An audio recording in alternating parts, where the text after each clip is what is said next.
বাসায় বানিয়ে ফেললাম দোকানের মতো মোগলাই পরোটা। তো খেতে কিন্তু খুবই সুন্দর হয়েছিল, আর বাসায় বানানো মানে ভরপুর টপিংস ভেতরে ডিমের। তো চলো কি করে বানালাম সেটাই তোমাদের সাথে শেয়ার করা যাক। তো এখানে আমি নিয়েছি আটা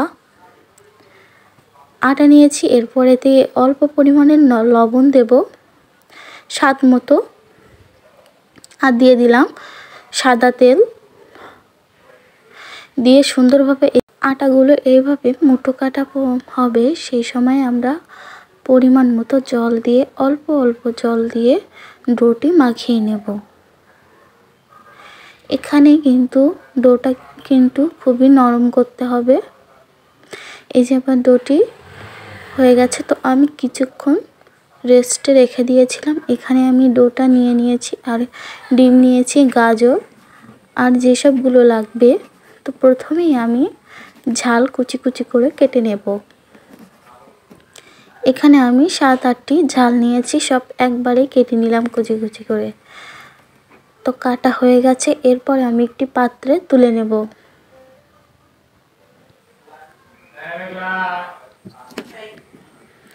এরপরে আমি পেঁয়াজ নিয়েছি, ওইগুলো কুচি কুচি করে কেটে নেব।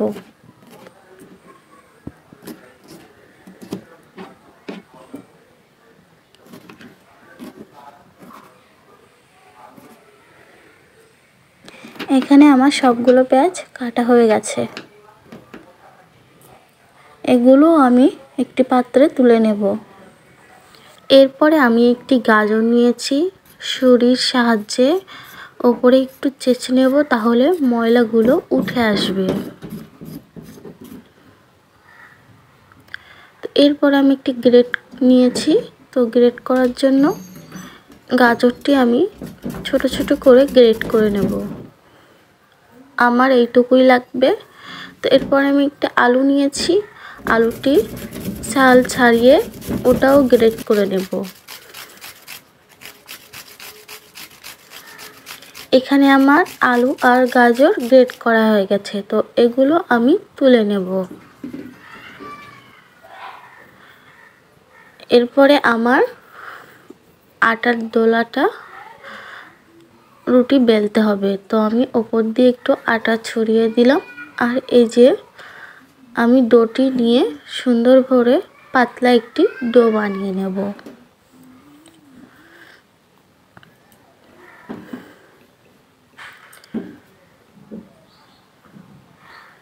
এই যে আমার ডোটি বানানো হয়ে গেছে, খুবই পাতলাও না খুবই মোটাও না। তো সেম ভাবে আমি আরও একটি ডো গোল করে রুটির শেপ করে নিয়ে নেব।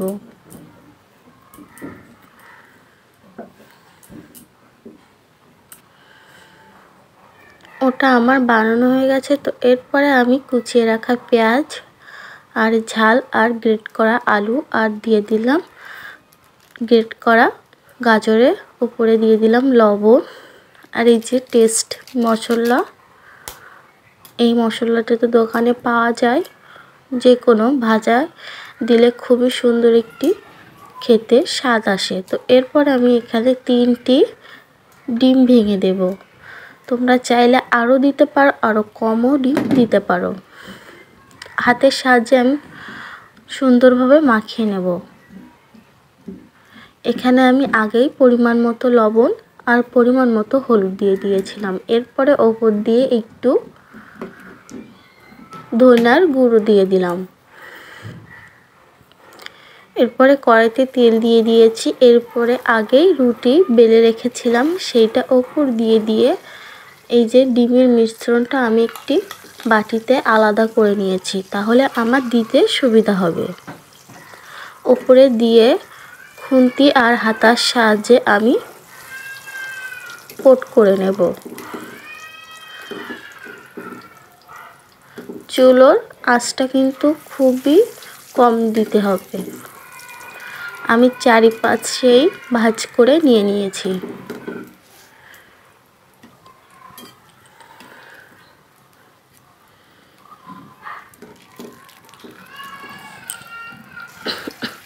তো এরপরে আমি উল্টিয়ে নেব।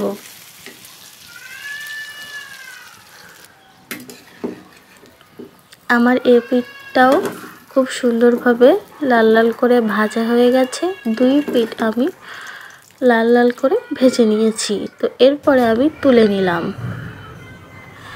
সেম ভাবে আমি আরও একটি দিয়ে দেব। প্রথমে রুটিতে দিয়ে দিলাম উপরে, এরপরে ডিমটা দিয়ে দেব।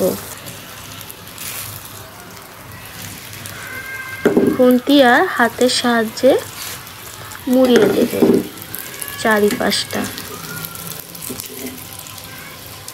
এইভাবে কড়াইতে কোট করে দিলে কিন্তু খুবই সুবিধা হয় বানাতে। এই যে আমার চারিপাশটা আমি কোট করে নিয়েছি। দেখো কত সুন্দরভাবে ফুলেছে ওপরের ডিমটা। তো আমি উল্টিয়ে দিলাম। 2 পিঠ সুন্দরভাবে উল্টিয়ে দিয়ে দিয়েছি। তো এরপর আমি তুলে নিয়ে একটি পাত্রে নিয়ে চলে আসলাম। এখানে আমি 3টি বানিয়েছি। এরপরে আমি ছুরির সাহায্যে কেটে নেব। মোগলাই পরোটার শেপ করে ছুরির সাহায্যে কেটে নেব। আমরা দোকানে কিন্তু এইভাবেই কেটে দেয় খেতে গেলে। তো দোকানের থেকেও সুন্দর টেস্ট হয়েছে, বাসায় বানালাম। প্লেটে তুলে দিলাম। আমি সেমভাবে সবগুলোই কেটে নেব। ভিতরে কিন্তু টপিংসে ভরা ছিল ডিমের। বাসায় বানিয়েছি, বেশি বেশি করে দিয়েছি। দোকানে খেতে গেলে একটি মোগলাই পরোটার দাম কিন্তু এখন বর্তমানে 50 থেকে 70 টাকার দাম, কিন্তু ভেতরে টপিংস বেশি থাকে না। তো এইভাবেই আমরা বানিয়ে খেতে পারি, খুবই সুন্দর আর হেলদি। ওপর দিয়ে আমি একটু সালাদ দিয়ে দিলাম, শসা আর পেঁয়াজ কুচানো, আর ওপর দিয়ে আমি একটু টমেটো সস দিয়ে দেব।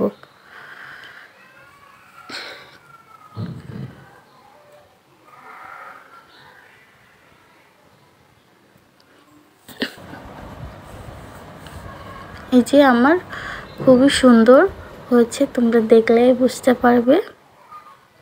চলো তোমাদের একটি ভেঙে দেখাই কেমন হয়েছে। খুবই সুন্দর হয়েছিল, কিন্তু ক্রিস্পি হয়েছিল ওপর থেকে। এই যে দেখো ভিতরে টপিংসে ভরা। ভিডিওটি ভালো লাগলে অবশ্যই সাবস্ক্রাইব করে দেবেন।